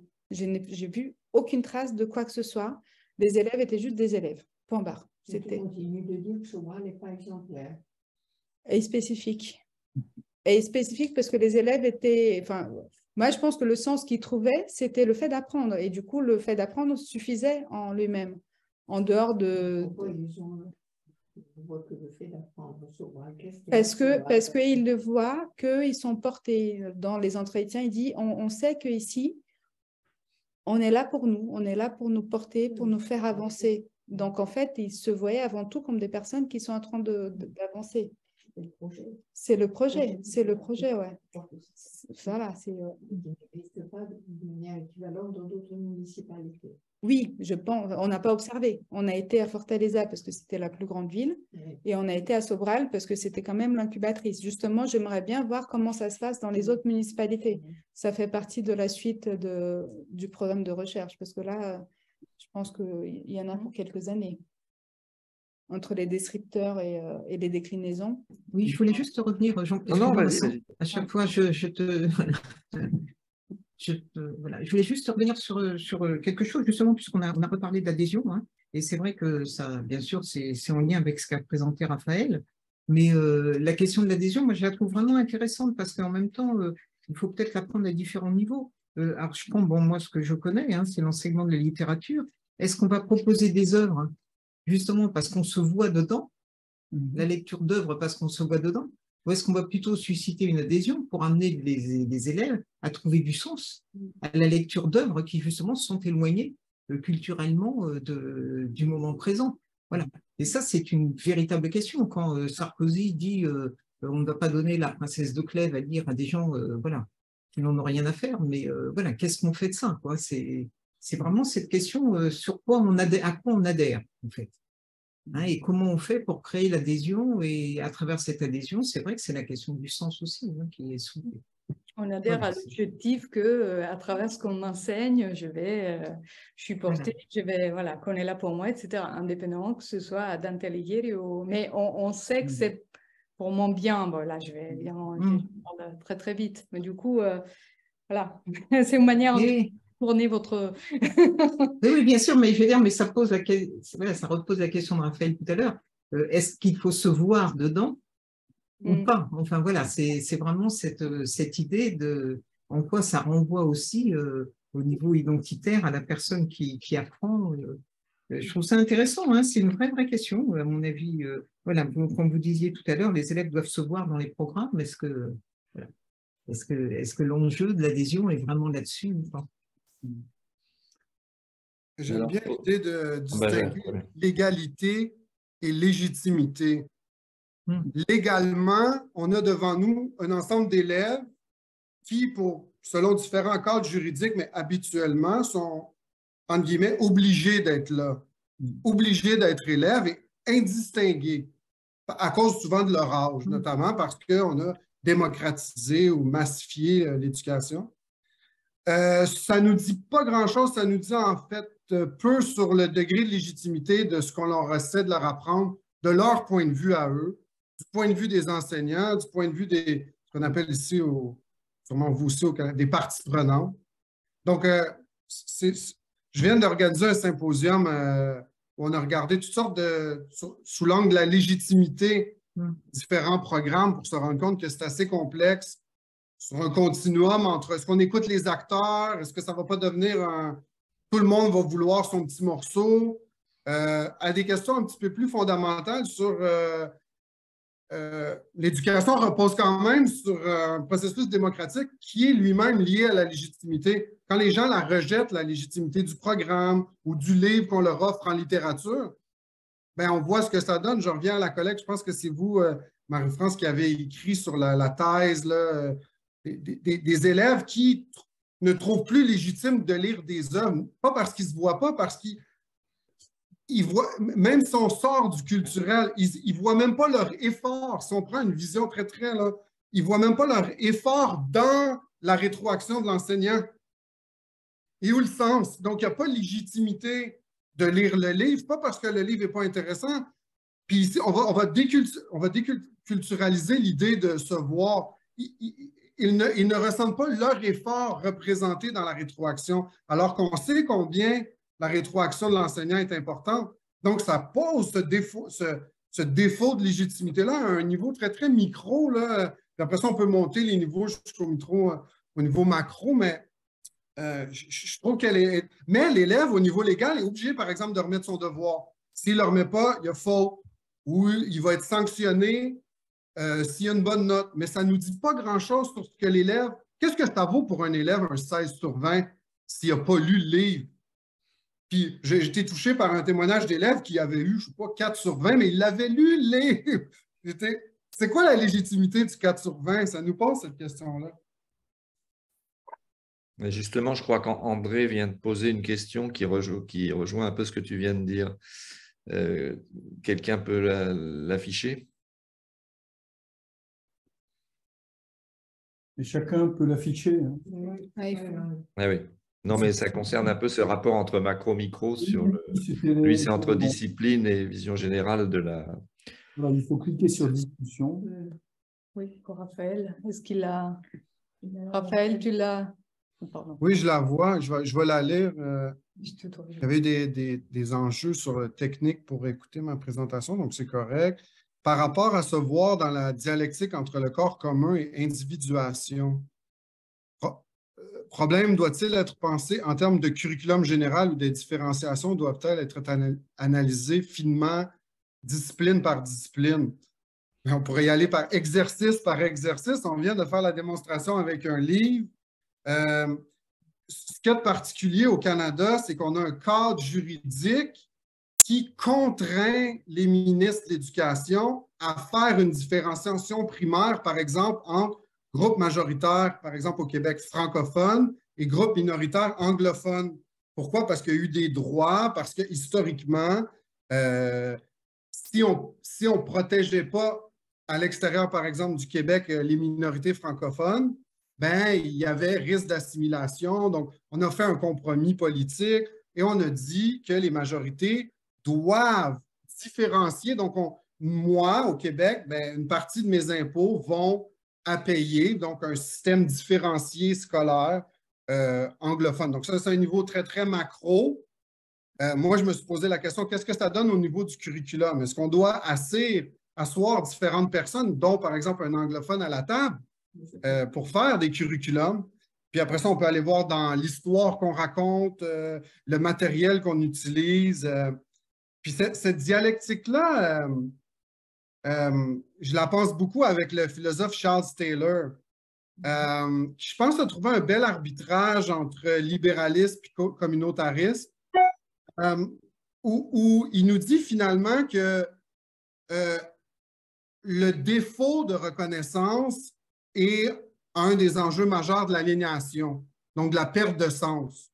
Donc, dans nos sociétés contemporaines, quand un individu ne se sent plus reconnu, et on parle vraiment au niveau basique, là. On ne parle pas nécessairement de sa différence culturelle, mais simplement ne se voit pas reconnu. Je reviens avec l'effort, et on ne voit pas son effort être reconnu. Il n'y a pas de dialectique, il n'y a pas de relation entre maître et enseignant. Est-ce Il y a des... Ouais. C'est pas de se voir en tant qu'élève, justement, de se voir en tant que personne apprenante. Parce que je pense que les deux choses ne s'excluent pas nécessairement. Mais pour moi, un élève apprenant, pour revenir, je vais être très caricatural, j'entendais Brésil, j'entendrais Fréré, mais on apprend quand même dans une langue. On n'est pas un élève neutre. On est socialisé, langagier dans une langue particulière, avec ses codes, avec sa littérature. Il n'y a pas d'élève neutre par-dessus ça. En linguistique, l'école nous contraint toujours à, d'un, une textualisation, donc mettre par texte les curriculums, mais de deux, l'enjeu de la langue. On n'est pas un élève. Quand ce que j'entends à Sobral, on est un élève qui se fait socialiser à travers une langue, donc pas une autre. Et moi c'est cette question-là que j'aimerais vous entendre, Mayra, parce que pour moi, la langue n'est pas neutre. Hein? On l'a choisie, elle a été instituée d'une certaine façon dans des rapports. Donc, pour moi, je serais curieux de comment vous réconciliez l'idée d'élève qui est un peu absolu, un apprenant, avec l'idée d'un apprenant langagier, souvent même en termes d'alphabétisation, il va y avoir un processus disons, soustractif où la langue maternelle, par exemple, si elle n'était pas la langue dominante, va devoir être tassée. Donc, je serais curieux de vous entendre sur la dialectique entre élève et la langue qu'on veut, avec laquelle on veut l'alphabétiser dans le contexte de Sobral. Je ne sais pas si je peux répondre maintenant parce que Reuter, il levait la main depuis tout à l'heure. Je n'ai pas envie d'empiéter. Oui, il vaut mieux lui laisser poser la question parce qu'on a une dizaine de minutes. Ouais. Mais on peut en parler après. Juste pour une précision, il n'y a pas de plurilinguisme dans ce contexte spécifique. La question, elle se pose peut-être à d'autres endroits au Brésil, mais pas là. Mais on peut en parler à un autre moment. D'accord. Il y a Reuters, il y a le micro. Yves, le micro. J'enchaînerai volontiers sur ce débat. Ce n'est pas parce qu'il n'y a pas de plurilinguisme qu'il n'y a pas de pratiques langagières différentes. Et donc, moi, je souscris tout à fait à l'interrogation de Raphaël. Et j'ai été aussi un peu étonné dans les débats par la manière dont ce voir pouvait faire tiquer les gens avec des craintes de segmentation, de morcellement, etc. Parce que là aussi, je crois qu'il l'évoque très bien, hein, le risque de ne pas se voir du tout, voilà, est quand même quelque chose d'interrogeant. Hein. Et donc, effectivement, moi, je partage nombre de choses qu'il dit. Un élève, c'est jamais neutre, c'est un mythe. Voilà, c'est tout ce que j'avais à dire par rapport à cette discussion, mais un certain nombre voilà, d'échanges m'ont un peu étonné. Mais juste, alors, je voudrais juste compléter par rapport à ce que tu dis, Yves, mais c'est vrai, et je suis tout à fait d'accord là-dessus, c'est-à-dire que c'est justement tout l'enjeu, comment on amène à se voir dans quelque chose qui n'est pas aussi proche de soi, comment on amène finalement à se reconnaître dans autre chose, et je pense que c'est là, on parle quelquefois du métier d'élève, ou quelque chose voilà, d'approchant, enfin bon, ce ne sont pas des concepts que je manie très facilement, ce ne sont pas du tout les miens, mais en tout cas, est-ce que justement l'école ne nous permet pas d'apprendre aussi ça, c'est-à-dire apprendre aussi de la distance sur certaines choses, voilà. Mais c'est juste une interrogation, et je trouve que ce débat a vraiment toute sa place, parce qu'il est extrêmement important hein, et extrêmement intéressant. Moi, je trouve que là, voilà, il y a vraiment quelque chose qui touche le sens, justement, d'école. Qu'est-ce qui fait sens? Le métier d'élève est quand même un concept critique hein, chez Perlou. Oui, mais se voir, Yves, il me semble que ça pose aussi une question. Et Raphaël, je me rends là-dessus. pour répondre, mais moi, l'unicité du se me gêne. Je veux dire, un être humain, on se voit, on est quand même pluriel, multiple. Est-ce que c'est un se social, un se je veux dire, se voir, c'est qui de soi que l'on veut voir, que l'on doit voir. C'est intéressant de voir. Ça peut être le genre, ça peut être une appartenance sociale, ça peut être une appartenance culturelle, ce qui n'est pas tout à fait la même chose. Bon, je ne sais pas, moi, il me semble qu'on fait l'hypothèse qu'il y a une unicité du moi qui est, en plus, à l'école, c'est en construction quand même. Et moi, c'est ça qui me trouble. Il ne faut pas non plus que ce désir de se voir soit une assignation à se voir d'une certaine manière, et celle dans laquelle on est. Moi, je me rapproche un peu de ce que dit Marie-France. L'école est là aussi pour aider les gens à se construire, donc autrement que ce qu'ils sont au moment où ils y arrivent. Et donc, on est bien dans une dialectique, donc on va toujours, mais c'est un peu compliqué quand même. Comment décider que les gens se voient d'une certaine manière, parce que je crois on a essayé de travailler avec Patrick avec notre question de registre, parce que c'est pas la même chose de se voir cognitivement, de se voir culturellement, de se voir linguistiquement, et que faut-il dire, Raphaël, des autochtones. Hein. Mais après, il y a une autre chose. Dans le cas du CERA, il y a le curriculum national qui est retravaillé au niveau local, parce qu'il y a un document référentiel local qui fait peut-être pas 600 pages, mais qui doit en faire 400. Et les matériels qui sont envoyés aux élèves, ils sont construits à partir du curriculum local, qui n'est pas une transformation du national, mais qui prend en compte le national, qui l'enrichit de certains aspects locaux. Par exemple, les légendes, on va s'accrocher à des légendes qui sont davantage véhiculées localement et qui permettent aux enseignants comme aux élèves d'avoir déjà là un connu dans lequel ils s'identifient. Ça, c'est une chose. Après, l'autre chose, c'est que ce matériel, de mon point de vue, il est fait avec un souci d'apprendre aux élèves à parler la langue de l'école. Et là, on rentre dans la question des pratiques langagières, et c'est de s'approprier, pour dire de façon peut-être moins construite, des armes des riches, c'est-à-dire comprendre l'école, comprendre comment l'école fonctionne, comprendre comment on passe une évaluation, comprendre comment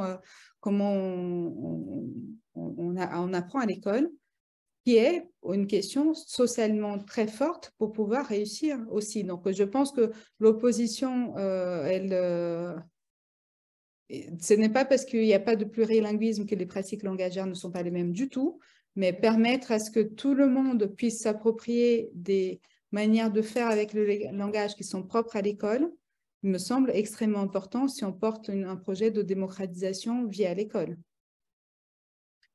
Juste pour donner un exemple, parce que le terrain, il parle beaucoup parfois, le coordinateur de l'école en question, quand il parle de sa trajectoire, il dit « Quand j'étais enfant, on n'avait rien à lire à la maison. Il n'y avait pas de livre. Donc, pour lire, je ramassais des bouts de papier dans la rue.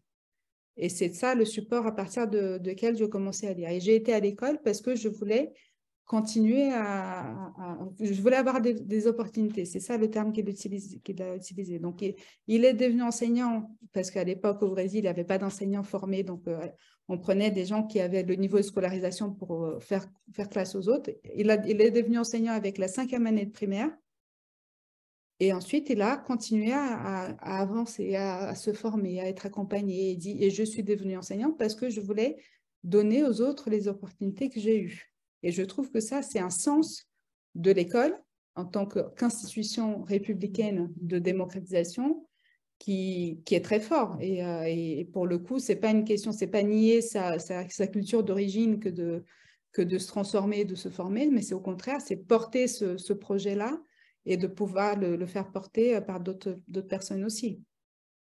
Ça a existé en France. Attends, Marilyn a demandé la parole. Si vous le voulez bien, ça sera la dernière question, puisque nous arrivons au bout. Je crois que le débat a été riche, et puis évidemment, il n'est pas terminé, donc vas-y, s'il te plaît.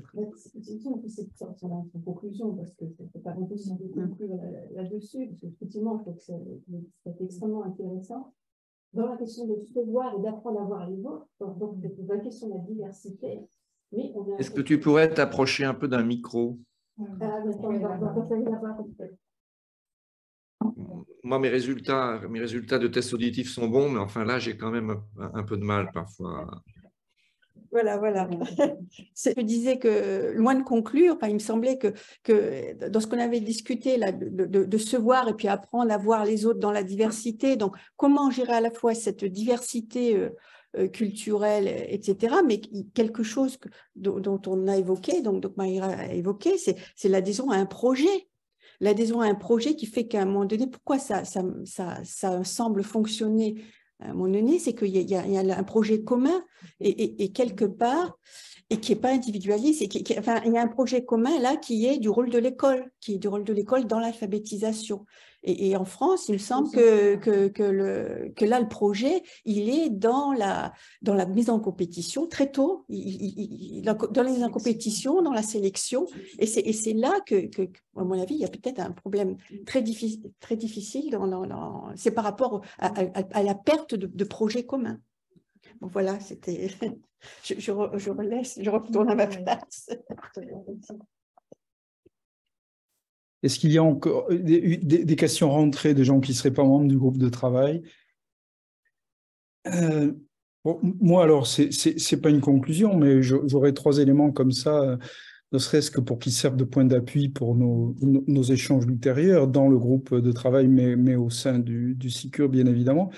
Je crois que l'expression de Raphaël va faire date, que les élèves se voient, voilà.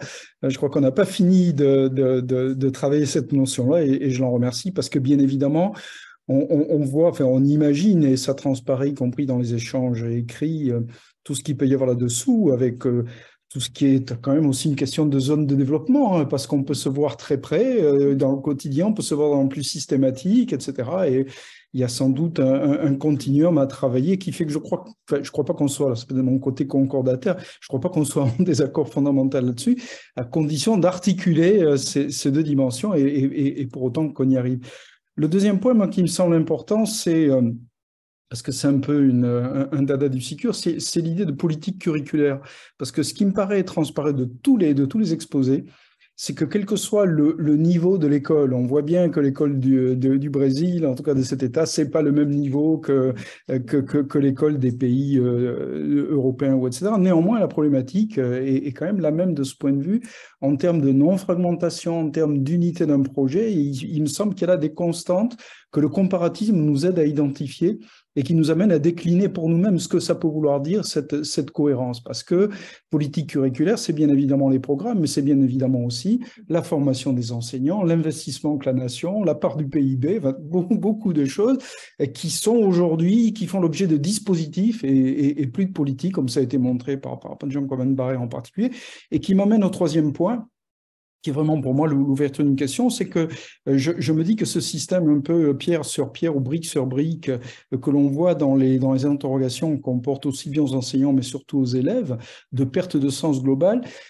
cette perte de sens, elle est quand même très fortement accentuée, je crois, par le fait qu'il n'y a pas de politique curriculaire, en tout cas évidente, en tout cas explicite, hein, puisque nous avons déjà dit nous-mêmes dans le SICUR que c'est pas parce qu'il n'y a pas d'explicitation de ça qu'il n'y a pas des parcours à découvrir de la part des élèves et qui participent à la construction, à la constitution des élites et à leur reproduction. Donc, je me dis que la question à la fois d'espèce d'empilement disciplinaire auquel on assiste aujourd'hui et d'empilement de dispositifs, c'est sans doute deux éléments qui contribuent à cette perte de sens. Alors, perte de sens, comme on a essayé de le dire nous-mêmes, hein, perte de sens de l'école, mais aussi de la scolarité, mais aussi des apprentissages, puisqu'on a toujours ce millefeuille hein, que l'on voit aussi dans d'autres pays, mais sans doute de manière moins stratifiée, moins millefeuille peut-être, et qui est, je crois, une indication pour nous, pour les travaux que nous avons à faire, et les types d'orientation que le SICUR peut être amené à donner un jour à qui voudrait mettre un peu d'ordre et de justice et de légitimité là-dedans. Je vous remercie. Je peux ajouter un mot juste parce que bien sûr. Je voudrais dire, moi je voudrais remercier là vraiment les trois intervenants et surtout dire que le regard international et le regard des autres sur notre fâcheuse tendance au francocentrisme est quand même extrêmement payant. Moi j'ai trouvé ça vraiment intéressant. Et deuxième point pour rajouter à ta conclusion, c'est qu'il apparaît aussi assez flagrant que ce qui fait, on le savait déjà, mais là, ça émerge, ça a pas mal émergé, c'est l'idée qu'il y a une dialectique entre le local et le national, avec des recherches de consensus qu'on trouve dans beaucoup d'autres pays et qui devraient nous interroger, je pense, assez fortement dans le nôtre, de manière assez claire. Donc, ça ajoute à cette question, à l'autre question que tu as soulignée. Voilà, merci beaucoup.